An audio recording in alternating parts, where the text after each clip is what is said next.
सम्राट चौधरी आपको अपने दरवाजे बुलाते थे, बातचीत करते थे। सम्राट चौधरी जी हमारे साथ आने लगे कि भाई आइए हम आपके साथ हैं, ये हैं वो हैं, लेकिन उद्देश्य क्या था उनका? वो ताक में लगे हुए थे कि कब नीतीश जी पलटी मारे और हम सरकार में गए। अब सम्राट जी सरकार में हैं तो उनके मुंह से बोली नहीं निकल रहा है। नेता से ही आप ये उम्मीद लगा करके बैठेंगे। भाजपा और राजद दोनों सत्ता लोलुप पार्टियां हैं। तेजस्वी जी ने 2020 में शिक्षकों से समर्थन मांगा और शिक्षकों ने भरपूर समर्थन दिया। सबसे पहले तारीफ करना चाहूँगा कि पटना की एक शिक्षिका हैं, उन्होंने हिम्मत जुटाई और कॉल रिकॉर्डिंग और पेमेंट का रसीद हमें भेजा। डीपीएम साहब ने भी स्वीकार किया है कि हाँ हमारे ड्राइवर ने पैसा का लेन देन किया है। एरियर भुगतान के नाम पर हम लोग को फ़ोन करके 10% 20% कमीशन मांगा जा रहा है। जो शिक्षक बिचौलिए बने हुए हैं, जो दलाल बने हुए हैं, जो शिक्षकों से ही पैसा मतलब चूस करके, उनका खून चूस करके पदाधिकारियों को दे रहे हैं, तो वो भी तो हैं। आपने बेतिया के डीओ का देखा होगा, उतने करोड़ों रुपए जो आए, क्या स्वयं उन्होंने उतना पैसा लूटा होगा? नहीं। नमस्कार, आप देख रहे हैं दर्श न्यूज। मैं हूं आपके साथ रितेश शर्मा। देखिए, हमारे साथ खास मेहमान जुड़ चुके हैं और जनसुराज के प्रवक्ता भी हैं और कार्यकर्ता भी वहां साथ में हैं। अमित विक्रम हैं जो कि शिक्षक नेता भी हैं और शिक्षकों की आवाज को हमेशा उठाते रहे हैं और शिक्षा विभाग में जो अनियमितता बरती जाती है उसके खिलाफ भी ये सोशल मीडिया पर आवाज़ उठाते रहते हैं और इन्हीं का नतीजा है कि आवाज़ उठाने के बाद कार्रवाई भी की जाती है और शिक्षा विभाग में हड़कंप भी मचता हुआ दिखाई देता है। तो हमारे साथ आज स्टूडियो में मौजूद हैं, तो सबसे पहले आपका बहुत बहुत स्वागत है। तो हम चर्चा करेंगे विशिष्ट शिक्षकों को लेकर के, उनका जो पे स्केल है, ग्रेड पे स्केल है, उस पर जो विधान परिषद में कल खूब हंगामा हुआ, सवालों की झड़ी लग गई शिक्षा मंत्री के सामने और शिक्षा मंत्री लगातार आश्वासन ही देते आ रहे हैं। साथ ही साथ प्रधान शिक्षकों की पोस्टिंग को लेकर के और जो बीपीएससी से चयनित हुए हैं शिक्षक, उनकी पोस्टिंग को लेकर के, साथ ही साथ जो ट्रांसफर पोस्टिंग का मामला लटका हुआ है, उन सभी मुद्दों पर हम बातचीत करेंगे और शिक्षा विभाग में किस तरीके से भ्रष्टाचार व्याप्त है उस पर भी हम चर्चा करेंगे। तो सबसे पहले अमित विक्रम जी, ये जो विशिष्ट शिक्षक हैं उनका जो पे स्केल है उसमें बहुत असमंजस पैदा हो रही है। साथ ही साथ होली का त्यौहार था, उस समय उनको शिक्षकों को वेतन नहीं मिल पाया, होली बीत गया उसके बाद भी वेतन नहीं मिला है उनको समय पर। तो किस तरीके से शिक्षा विभाग कार्य कर रहा है? देखिए, शिक्षा विभाग फिलहाल जो है एकदम अकर्मण्यता की स्थिति में है। यहाँ पे जो एसीएस महोदय हैं उनका शिक्षा विभाग पर ध्यान ही नहीं है। वो अपने जो अन्य काम हैं, अन्य विभाग उनके पास हैं, मंत्रिमंडल सचिवालय के मुख्य सचिव हैं, मुख्यमंत्री जी के भी साथ हमेशा रहते हैं, वो उन सब कामों में वो ज़्यादा बिजी हैं। शिक्षा विभाग पर उनका ध्यान बहुत ही कम है, समय नहीं दे पाते। इसका असर ये हो रहा है कि जो काम एक सप्ताह में होना चाहिए, 10 दिन में होना चाहिए, वो 3 महीने में नहीं हो पा रहा है। विशिष्ट शिक्षकों ने जो सक्षमता 1 पास किया, एक तो पूरे बिहार में विरोध था जब वो परीक्षा हो रही थी सक्षमता की, लेकिन उस समय हमें ऐसा लगा कि नहीं, शिक्षकों ने जब फॉर्म भरा है तो इसमें हमें शिक्षकों का साथ देना चाहिए और हमने उसका समर्थन किया और शिक्षक बड़ी उम्मीद से आए और अब मुझे बोलते हैं कि अमित जी आपने तो समर्थन किया था, आपके कहने पर हम लोग विशिष्ट शिक्षक बने, लेकिन अब देखिए सरकार हमारे साथ कितना सौतेला व्यवहार कर रही है। जनवरी में ज्वाइनिंग हुई है और 3 महीना बीत गया, वेतन भुगतान शुरू नहीं किया गया। विभाग का आदेश निकला कि ठीक है, पे फिक्सेशन नहीं भी हो रहा है तो मूल वेतन 25,000, 28,000 और जो 30, 31 और 32,000 है उसी को आधार बना करके आप फिलहाल वेतन भुगतान कर दीजिए। इसके बावजूद होली में 10% शिक्षकों का भी वेतन भुगतान नहीं हो सका। बिना वेतन, सोचिए 3 महीने से वेतन नहीं मिला, वैसी परिस्थिति में होली बीत गया और 10 दिन बाद अब ईद भी है। ईद तक भी होली की तरह ही वेतन मिलने की कोई संभावना नहीं। तो विशिष्ट शिक्षकों के साथ एक अन्याय यहाँ हो रहा है जी। दूसरा देखिए, कल जो आप सदन की बात करें, जहाँ चर्चा हो रही है जिस बात की, सदन में मंत्री जी स्वीकार कर रहे हैं कि ये जो पे स्केल है 25,000, 28,000 वाला, ये कोई एक्चुअल पे स्केल नहीं है जो राजकर्मियों को मिलता है, जो हम बार बार कहते भी हैं कि हमें पहला कदम हमारा यह था कि हम राजकर्मी बन जाएं। बन तो गए, लेकिन अब असली लड़ाई शुरू होगी कि ये जो पे स्केल है ये राजकर्मियों का पे स्केल नहीं है। एक तो आपने सेवा निरंतरता नहीं दिया, समस्थानिक इंडेक्स में वेतन निर्धारण नहीं कर रहे हैं, सिर्फ वेतन संरक्षण दे रहे हैं, और दूसरी बात जो पे स्केल है भी वो भी कोई पे स्केल है ही नहीं, स्वीकार कर रहे हैं और आश्वासन क्या दे रहे हैं कि जब 8वां वेतनमान आएगा उस समय हम वित्त विभाग से अनुरोध करेंगे कि इसको एडजस्ट कर दिया जाए। मतलब सोचिए कि 8वां वेतनमान कब आएगा, 26-27 में लागू होगा, लंबा समय है, 2 साल का इन्होंने आश्वासन दे दिया, तब हम देखेंगे। अभी क्यों नहीं देख रहे? जब आप गलती मान रहे हैं कि हाँ हमारी गलती है, स्वीकार कर रहे हैं कि ये वेतनमान गलत है, तो गलती को स्वीकारिए और उसमें सुधार कर लीजिए।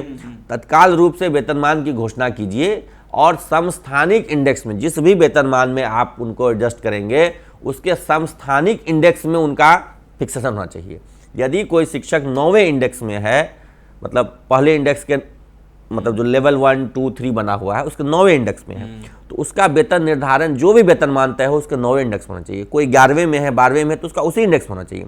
इससे क्या होता है कि उनकी जो सीनियोरिटी है, जो सेवा रहा है 10 साल का, 15 साल का, वो सीनियोरिटी बरकरार रहेगी। अदरवाइज क्या हो रहा है अभी कि जो बीपीएससी से बहाल होकर के आए हैं 1 साल पहले, उनका वेतन और जो 15 साल से काम कर रहे हैं उनका वेतन लगभग बराबर हो जा रहा है, समान हो जा रहा है। तो अब ये तो आपस में विसंगति हो जा रही है, ये गलत बात है। दूसरी बात है कि जो वादा किया गया था कि हम राजकर्मी का दर्जा देंगे, सिर्फ ये कहा गया, लेकिन वो राजकर्मी का दर्जा ही बिना पूर्ण वेतनमान के अधूरा है। और हमारी लड़ाई तो शुरू से रही है ना कि केंद्रीय वेतनमान शिक्षकों को मिलना चाहिए।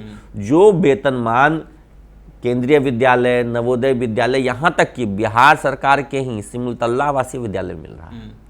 अभी सिमुलतल्ला आवासीय विद्यालय का विज्ञापन निकला है, उसका पे स्केल आप देखिए, तो बिहार सरकार का ही स्कूल है वो, उसमें जो पे स्केल मिल रहा है वो बिहार के अन्य विद्यालय के शिक्षकों को पे स्केल क्यों नहीं मिलना चाहिए? तो इन सारे मुद्दों पर विशिष्ट शिक्षकों को छला जा रहा है। और विशिष्ट ही नहीं, बड़ी संख्या में नियोजित शिक्षक भी बीपीएससी पास किए हैं, 50,000 से अधिक। उन 50,000 बीपीएससी शिक्षकों को भी ठगा जा रहा है। आप ये सोचिए कि वेतन संरक्षण पर ही चलते हैं, अगर सेवानिरतता को भूल भी जाए फिलहाल, लेकिन वेतन संरक्षण ही, अगर मेरा मूल वेतन 27,000 है तो विशिष्ट शिक्षक होने के नाते मेरा मूल वेतन 27,000 से ज़्यादा होगा, जो भी नियरेस्ट पॉसिबल हो। लेकिन यदि मैं बीपीएससी शिक्षक बन गया 1 साल पहले, जिसका नुकसान है कि मेरा वेतन 27,000 नहीं, मूल वेतन 27,000 नहीं 25,000 हो गया था। तो जो सक्षमता पास कर रहा है उसको वेतन संरक्षण दे रहे हैं, लेकिन जो बीपीएससी पास कर रहा है उसको वेतन संरक्षण भी नहीं दे रहे हैं। तो यहाँ भी अनियमितता है। तो इन सब तरीकों से विशिष्ट हों चाहे बीपीएससी शिक्षक हों, सबको सरकार ठग रही है, बरगला रही है। और ये झूठा आश्वासन है। जब 8वां वेतनमान, अभी तो 8वां वेतनमान में क्या होगा नहीं होगा उसी का पता नहीं है। और वेतनमान 8वां में क्या होता है, रिवीजन ऑफ पे स्केल होता है। ये नहीं है कि आपने किसी को गलत पे स्केल दे रखा है तो उसमें आप सुधार करेंगे। सुधार तो आज भी कर सकते हैं। आज इसी सत्र में आप नोटिफिकेशन जारी कर दीजिए, 1 अप्रैल से सुधरा हुआ वेतन मिलेगा, जो वाजिब राज्यकर्मी का पे स्केल है वो मिलेगा। लेकिन वो नहीं करना, झूठा आश्वासन। और जो विभागीय पदाधिकारी हैं, जो अपर मुख्य सचिव हैं, उनकी अकर्मण्यता के कारण आज शिक्षक पूरी तरीके से परेशान है।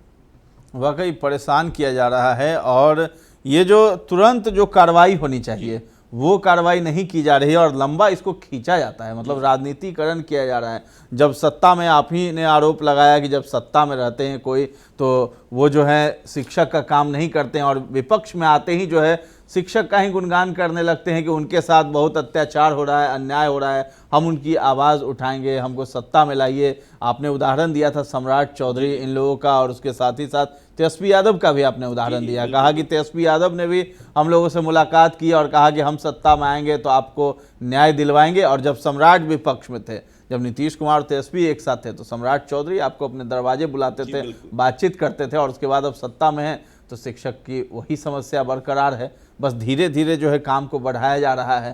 तो ये चीज़ ऐसा हो रहा है। लेकिन ये आखिर क्यों हो रहा है? तो ये कब तक जो है इस तरह की बातों को आप रखेंगे सामने कि नेता से ही आप ये उम्मीद लगा करके बैठेंगे, या फिर अपने दम पर भी कुछ कर सकते हैं, सरकार को हिला सकते हैं? क्योंकि आंदोलन के लिए तो सड़कों पर उतरते हैं शिक्षक, लेकिन उसका कोई निष्कर्ष ज़्यादा नहीं निकल पाता है। सरकार जो है आपको आश्वासन दे के टाल मटोल करके फिर से जो है विद्यालय में ले जाती है कि आप लोग पढ़ाइए, आपके लिए सोचा जाएगा, कार्य किया जाएगा, लेकिन हो कुछ नहीं रहा है यहाँ पर। देखिए, इसके पीछे सबसे बड़ी जो वजह है वो ये है कि सरकार अपनी चतुराई से दोनों दलों को, सरकार मतलब नीतीश जी, अपनी चतुराई से दोनों दलों को बेवकूफ़ बनाते हैं, भाजपा को भी राजद को भी।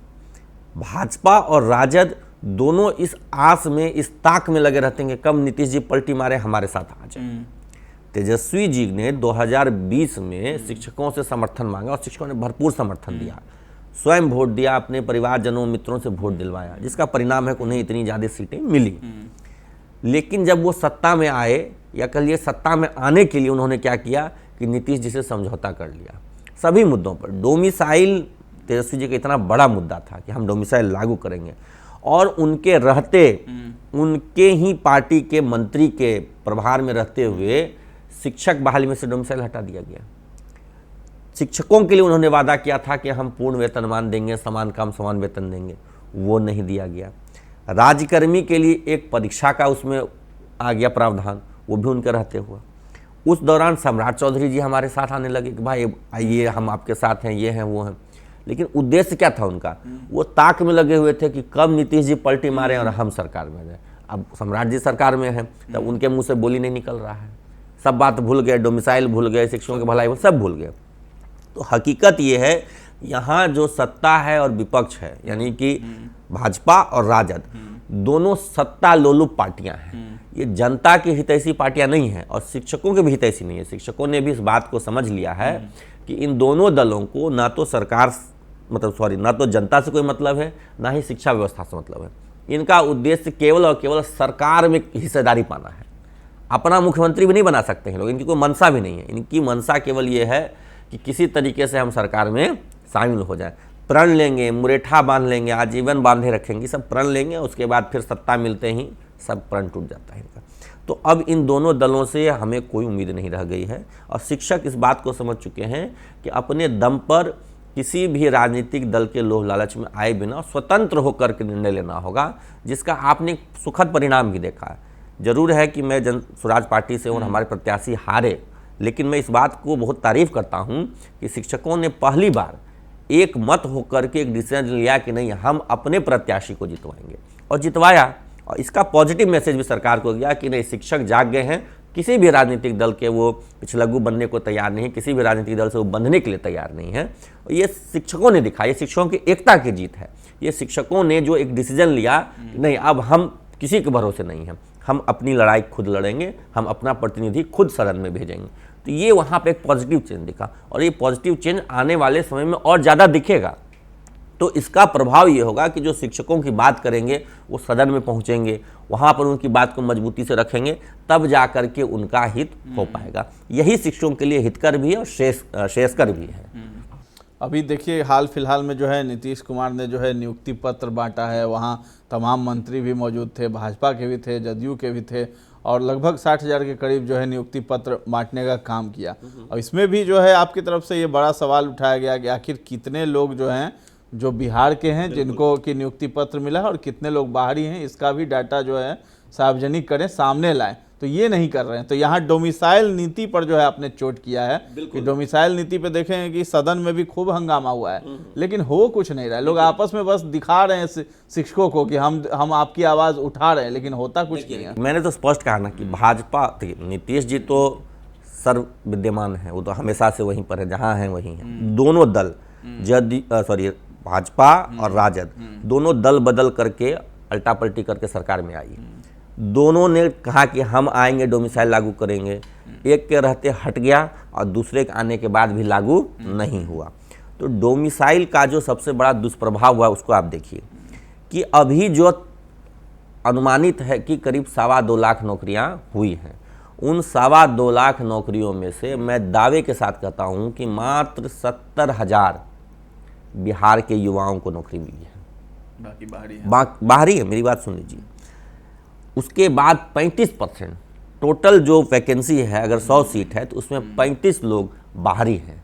और 35 बाहरी, इसका मतलब समझिए कि जो 40 ओपन कैटेगरी की सीट है, 100 में से 40% ओपन कैटेगरी है, बाकी तो रिजर्व कैटेगरी है। तो ओपन कैटेगरी में 40 में से 35 लोग बाहरी हैं। और ये मैं नहीं कर रहा हूँ, आरटीआई से जो सवाल आ रहे हैं, आप भी सोशल मीडिया पर देखते होंगे, आरटीआई के जवाब में बीपीएससी खुद कह रहा है भाई इतने में से इतने बाहरी, इतने में से, मतलब 40 का 35%, कहीं कहीं 38% किसी किसी सब्जेक्ट में बाहरी लोग हैं। तो आप वहाँ देखिए कि 70-75 हज़ार बाहरी लोग हो गए।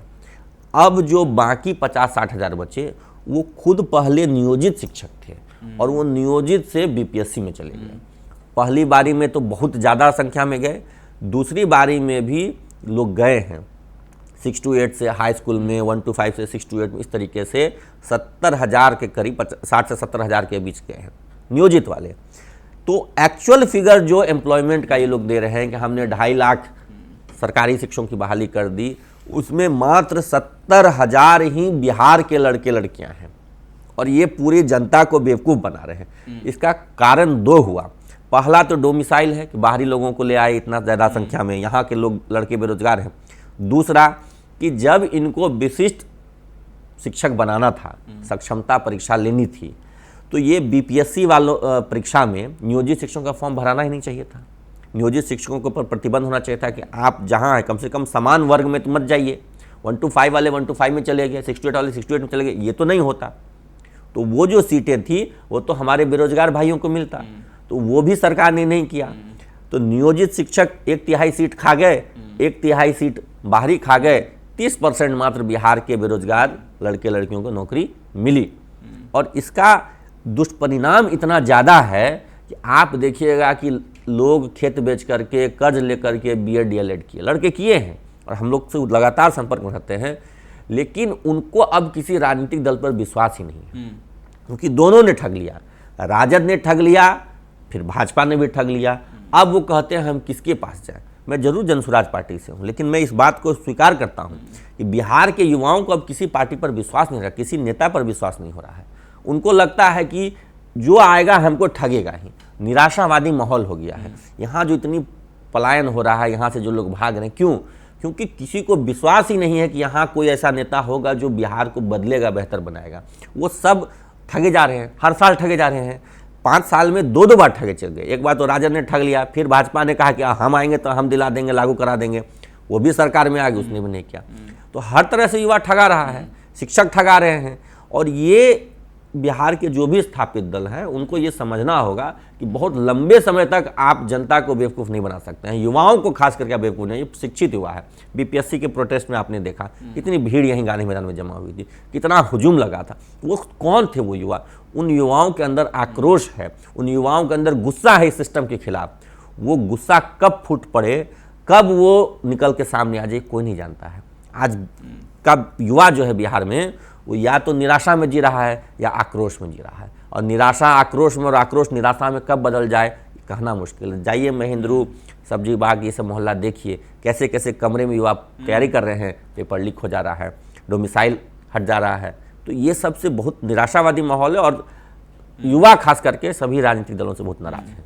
चलिए एक और बात कर लेते हैं कि जैसे आप जो हैं अभी सोशल मीडिया पे एक मुहिम आपने छेड़ रखा है, आपसे लोग मदद की गुहार भी लगा रहे हैं कि हमारे साथ ये इस तरह का व्यवहार किया जा रहा है यहाँ पर, और बहुत तरह तरह की चीज़ें हैं जो आप पोस्ट कर रहे हैं। अनेकों तरह के, कहीं पे जो है हेडमास्टर की तरफ से भ्रष्टाचार किया जा रहा है, घूस लिया जा रहा है, कहीं हेडमास्टर चावल चोरी कर रहे हैं, कोई गाली गलौज कर रहा है, हर लोगों की शिकायत है, आप उसको सोशल मीडिया पर पोस्ट कर रहे हैं, कार्रवाई भी हो रही है। तो ये क्या मुहिम आपने छेड़ा है और इससे आप क्या करना चाह रहे हैं? क्या कि चूँकि पिछले 6-7 महीने से जनसुराज में व्यस्तता के कारण शिक्षकों के मुद्दे पर थोड़ा कम ध्यान दे पा रहा था, लेकिन इस बीच में जब ये वेतन फिक्सेशन नहीं हो पा रहा है विशेष शिक्षकों का, तो बहुत जिलों से शिकायत आने लगा, फ़ोन आने लगा कि सर हमारे यहाँ देखिए भ्रष्टाचार हो रहा है, प्रान नंबर जनरेट करने के एवज में 500,000 रुपये लिए जा रहे हैं, HRMS बोर्डिंग के नाम पे 1,000 रुपये लिया जा रहा है, फिक्सेशन के नाम पे 3,000 मांगा जा रहा है।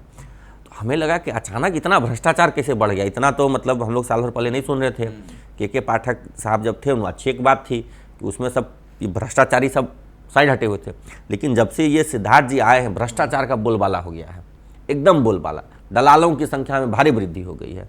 जो दुष्ट प्रवृत्ति के लोग हैं, जो गलत तरीके से पैसा कमा सकते हैं, उनका मनोबल बढ़ा हुआ है। तो हमने एक एक करके कहा कि भाई हमें सबूत दीजिए। आपने कहा ठीक है हमसे पैसा मांग रहे हैं, सबूत चाहिए।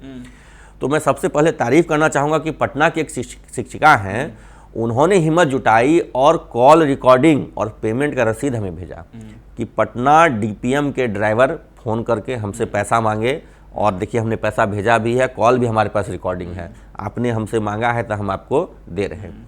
और उस पर आपके पास वो पत्र भी मैंने भेजा है, उसको आप जरूर चलाइएगा।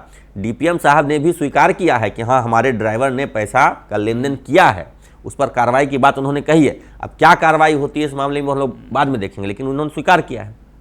ठीक वैसे ही मुंगेर जिले, चूँकि हमारा गृह जिला है, वहाँ से हमें शिकायत मिली कि सर यहाँ पे एरियर भुगतान के नाम पर हम लोग को फ़ोन करके 10% 20% कमीशन मांगा जा रहा है। हमने इस संबंध में वहाँ के डीपीओ सर से बात की कि सर इस तरह की बात हम सुन रहे हैं, क्यों एरियर के नाम पे कमीशन मांगा जा रहा है। तो उन्होंने स्वतः संज्ञान लेते हुए इस मामले का पत्र जारी किया है, वो भी मैंने आपको भेजा है कि जिनका भी बिल जमा हो, वो मतलब पेंडिंग है एरियर का, वो बिल जमा कीजिए, उनका 1 सप्ताह के अंदर भुगतान हो जाएगा। तो हम अपनी आवाज़ को मजबूती से उठा रहे हैं और शिक्षकों के सहयोग से उठा रहे हैं। जहां हमें सबूत मिल रहा है, जहां हमें कॉल रिकॉर्डिंग मिल रहा है या पेमेंट का मतलब आदान प्रदान का कुछ सबूत मिल जा रहा है, उसी को हम उठा रहे हैं। तो शिकायतों का तो अंबार है, लेकिन हम भी देख रहे हैं कि जहां सबूत हो, जहां पर ये स्पष्ट हो। कुछ शिक्षक लोग भी हैं जो अपना स्कूल छोड़ करके कार्यालय में बैठ करके ये पैसे का लेन देन करते कराते हैं, उनका भी सबूत मिल रहा है, उसको भी हम डाल रहे हैं। हम ये नहीं करेंगे सिर्फ पदाधिकारी ही दोषी हैं। जो शिक्षक बिचौलिए बने हुए हैं, जो दलाल बने हुए हैं, जो शिक्षकों से ही पैसा मतलब चूस करके, उनका खून चूस करके पदाधिकारियों को दे रहे हैं, तो वो भी तो हैं। आपने बेतिया के डीओ का देखा होगा, उतने करोड़ों रुपए जो आए, क्या स्वयं उन्होंने उतना पैसा लूटा होगा? नहीं, बिचौलिए होंगे, बीच के लोग। और ये बीच के लोग शिक्षक समाज से ही हैं। ये शिक्षकों का अहित करते हैं, उनके बीच रह करके ही उनके दुश्मन बने हुए हैं और उनसे पैसा लेकर के पदाधिकारियों को पहुंचाते हैं। तो हम ऐसे लोगों को चिन्हित कर रहे हैं। और ये हमारी मुहिम कहिए कि कोई ऐसी प्लान या सोची समझी मुहिम नहीं है, ये ऑटोमेटिक स्टार्ट हो गया। हमने जो देखा, और हमने ट्विटर पे आपने देखा था, वीडियो हमने डाला था, आपने भी चलाया था, उसके बाद से एकदम मतलब अंबार लग गया शिकायतों का, सबूतों का। जो हाँ हमें सबूत मिल रहा है, एक आज सुबह सबूत मिला है, 2 सबूत हमें मिले हैं। एक पटना के ही एकदम सेंट्रली लोकेटेड महंत हनुमान सरल उच्च माध्यमिक विद्यालय है, वहाँ पे जो प्रभारी एचएम हैं, वो अपने पति और देवर के माध्यम से स्कूल चलवाती हैं। वो बैठी रहती हैं, उनके पति और देवर आकर के स्कूल का संचालन करते हैं, शिक्षकों को, शिक्षिकाओं को निर्देश देते हैं, डांटते डपटते भी हैं। शिक्षकों को बहुत अपमानजनक महसूस होता है कि प्रधान शिक्षक, उनको मान लीजिए जो प्रभारी हैं एचएम है, वो कुछ बोले, उनके पति और देवर आकर के जलील करते हैं, डांटते फटकारते हैं, तो बहुत बुरी बात है। तो इसका हमने संज्ञान लिया, उसको भी हमने पोस्ट किया। उसके बाद हमारे पास मामला आया था कि वैशाली जिले के एक शिक्षक वहाँ बैठे रहते हैं ऑफिस में दिन भर, उसको भी हमने पोस्ट किया। और एक सुबह आज गया में एक अकाउंटेंट, परैया प्रखंड के एक अकाउंटेंट का आया है मामला, वो भी मैं आपको भेजूंगा। उनके खिलाफ विधिवत शिक्षकों ने शिकायत की लोक शिकायत निवारण में कि ये अवैध वसूली करते हैं, धन उगाही करते हैं। और इसकी शिकायत जब हुई तो उनको वहाँ से हटा दिया गया। इसके बावजूद वो वहाँ से जा नहीं रहे हैं, वो प्रभार सौंप नहीं रहे हैं, अभी भी वहीं प्रखंड में बने हुए डेली ऑफिस में बैठते हैं और शिक्षकों का काम लटका के रखते हैं ताकि उनको मतलब अवैध वसूली कर सके उनसे। तो इस तरह का भ्रष्टाचार है और भ्रष्टाचार से शिक्षक बहुत पीड़ित है। बिहार में तो खैर हर जगह भ्रष्टाचार है, लेकिन हम तो चूंकि शिक्षा विभाग से हैं, वहाँ पे हमने देखा है वहाँ पे क्या सिस्टम है, तो हम अपने स्तर से प्रयास कर रहे हैं कि कार्रवाई हो। आज हमने जो गया का मामला देखा तो वहाँ के तुरंत डीपीओ से हमने बात की कि सर वो क्यों नहीं हट रहा है, क्यों उस तरीके से कर रहा है, वहाँ पर बात हो रही है। जो बक्सर का आपने एक वीडियो चलाया था, शिक्षिका के पति एकदम बेचारे एकदम मतलब उद्वेलित होकर के वीडियो बना रहे हैं कि हमारी पत्नी के साथ गाली गलौज हो रहा है, दुर्व्यवहार हो रहा है, हेडमास्टर परेशान करता है, लेट नाइट में कॉल करता है। तो वो भी हमने डीओ सर को भेजा बक्सर के, उनसे भी बात की कि आपके यहाँ इस स्तर की बात है, तो उन्होंने आश्वासन दिया है कि हम 1-2 दिन में कार्रवाई करते हैं। तो 2 जिले में तो कार्रवाई हुई है, अन्य जिलों में भी जहाँ शिकायत मिली हमें उम्मीद है कार्रवाई होगी। और हम उम्मीद करते हैं कि देखिए शिक्षकों से जो अवैध वसूली होती, इससे क्या होता है, समाज का मोराल गिर जाता है। जो शिक्षक गया है विद्यालय में नैतिकता का पाठ पढ़ाने, बच्चों को ज्ञान देने, उससे आप अवैध वसूली कर रहे हैं, भ्रष्टाचार में उसको शामिल कर ले रहे हैं। क्योंकि अगर पैसा दे रहा है तो वो भी तो भ्रष्टाचार का हिस्सा है, लेना भी अपराध है, देना भी अपराध है। तो आप उसको भ्रष्ट बना रहे हैं। तो एक भ्रष्ट व्यक्ति एक बच्चे को क्या नैतिकता का पाठ सिखाएगा, क्या ज्ञान देगा? तो पूरा समाज सड़ जाएगा, पूरे समाज में घुन लग जाएगा। और ऐसे जो दलाल प्रवृत्ति के लोग हैं, उनके बाल बच्चे के भविष्य में, जीवन में घुन लग जाएगा। मैंने देखा है, एक पदाधिकारी थे, अरबों की संपत्ति अर्जित की उन्होंने, मैं जानता हूं उनको। स्थिति क्या है, आज उनका लड़का जाकर विदेश बस गया है, यहाँ बूढ़े बूढ़ी पड़े हुए हैं, कोई पूछने वाला नहीं। क्यों इतना धन कमाना, क्यों इतना भ्रष्टाचार करना?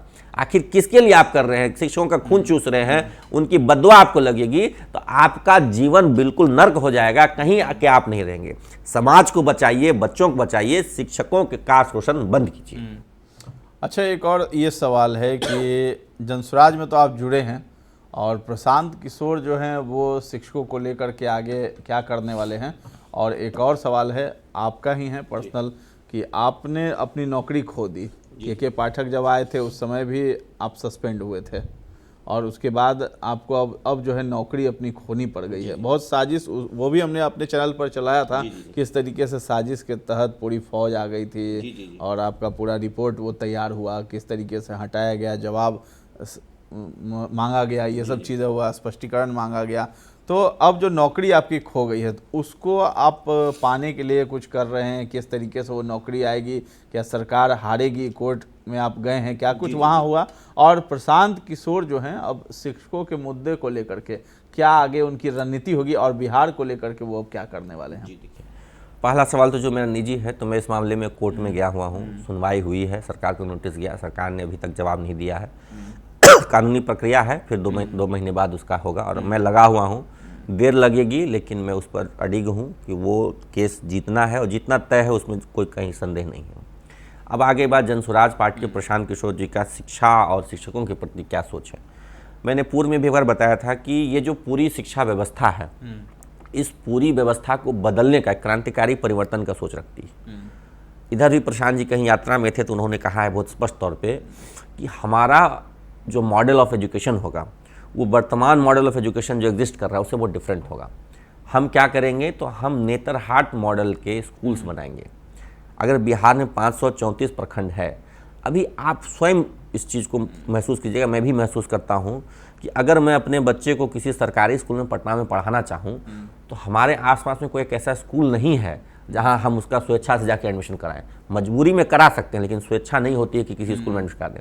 वहाँ पे इंफ्रास्ट्रक्चर नहीं है, टीचर्स की कमी है, बैठने का व्यवस्था नहीं है, मतलब तमाम तरह की समस्याएं हैं। तो इसको बदलने के लिए प्रशांत जी ने स्पष्ट कहा है कि हमारी सरकार आएगी तो हम नेतरहाट मॉडल ऑफ स्कूल्स जो है यहाँ पर उसका मतलब फैलाव करेंगे, नेटवर्क बनाएंगे। नेटवर्क कैसे बनाएंगे? तो 534 प्रखंड हैं तो हर साल हर प्रखंड में एक एक नेतरहाट मॉडल का स्कूल बनेगा। तो अगर एक नेतरहाट मॉडल का स्कूल बना तो मान लीजिए कम से कम 2000 बच्चों को कैटर करेगा वो। और अगर 5 बन गया 5 साल में, एक प्रखंड की मैं बात बता रहा हूँ, तो 10,000 उस प्रखंड के बच्चे उस विद्यालय से पढ़ के लाभान्वित हो सकेंगे। तो कम से कम जो अपने बच्चों को बेहतर शिक्षा देना चाहते हैं, जो अपने बच्चों को आगे बढ़ाना चाहते हैं, उनके लिए तो एक व्यवस्था तैयार हो जाएगी कि जो हम लोग निजी स्कूलों में जा कर के 10,000, 15,000, 5,000 जैसा जो अफोर्ड कर सकते हैं फीस दे रहे हैं उससे बचेंगे। और जो गरीब परिवार के भी बच्चे हैं वो अव्यवस्था में जी रहे हैं। आप प्राइमरी स्कूल जाइए, मैंने कई बार कहा है कि बिहार में करीब 38,000 प्राथमिक विद्यालय बचे हैं। उन 38,000 प्राथमिक विद्यालयों की स्थिति ये है कि वहाँ पर बैठने के लिए 5 कमरे नहीं हैं। ठीक है, तो ऐसे विद्यालयों का कोई औचित्य नहीं रह जाता है। उनको या तो आप अपग्रेड कर दीजिए, या तो वहाँ सारी व्यवस्था बच्चों के खेलने के लिए प्लेग्राउंड, 5 क्लासरूम, 5-6 टीचर्स दीजिए, और नहीं तो उसे किसी नज़दीकी स्कूल में मर्ज कर दीजिए और वहाँ के जो बच्चे हैं उनके लिए ट्रांसपोर्टेशन आप फ्री कर दीजिए, उनको उस स्कूल तक फ्री ट्रांसपोर्टेशन के माध्यम से लाया जा सके। क्योंकि तैयार तो हो ही रहे बच्चे, तो जैसे प्राइवेट स्कूल के बच्चे जाते हैं, गाड़ी आती है, बस आती है और उससे चले जाते हैं, तो फ्री ट्रांसपोर्टेशन व्यवस्था हो, वो नज़दीकी स्कूल जहाँ पे सारी फैसिलिटीज़ उपलब्ध हों वहाँ वो पहुँच जाए। तो ये मॉडल है और इस मॉडल में हम लोग बार बार ये कह रहे हैं कि जब ये व्यवस्था आएगी तो शिक्षकों के लिए वही सारी व्यवस्था होगी जो आज सिमुलतला आवासीय विद्यालय, केंद्रीय विद्यालय या नेतरहाट जो झारखंड में, वहाँ के शिक्षकों के लिए जो व्यवस्था है वो सारी व्यवस्था हम देंगे। रेसिडेंशियल फैसिलिटीज़ भी देंगे, वही पे स्केल भी देंगे। हाँ, ज़रूर है कि हम लोग चाहेंगे कि यहाँ के शिक्षक भी उसी तरह का आउटपुट दें, यहाँ के बच्चों को वैसा ही पढ़ाएं जो नेतरहाट में, सिमुलतला में या केंद्र विद्यालयों में पढ़ाई हो रही है। तो शिक्षा को लेकर के हमारी सोच प्रोग्रेसिव है, चेंज चाहते हैं हम, और उस चेंज में ही शिक्षकों का भी बेहतर भविष्य छिपा हुआ है। तो चलिए, ये हमारे साथ अमित विक्रम जी थे, आपका बहुत बहुत धन्यवाद है।